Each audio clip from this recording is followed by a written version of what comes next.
Gidemem ve uzak dururum problemlerden. Binlerce neden var işime bakmak için. Fısıltılarını duymazdan gelmeliyim.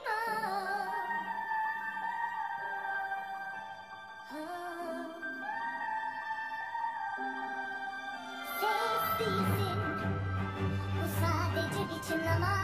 Ve duysam bile ki duymuyorum, kalmam gerek burada. Tüm sevdiklerim burada, duvarlar içinde. Çok üzgünüm deniz kızı, duyarsızım sesine. Doydum maceraya, istemem bir daha. Kaybedecek çok şeyim var, düşersem ardına meçhule doğru.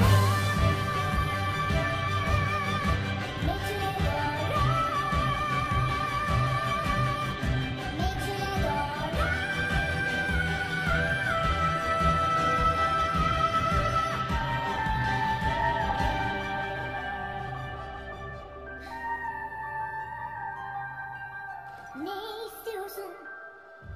Beni hiç uyutmuyorsun.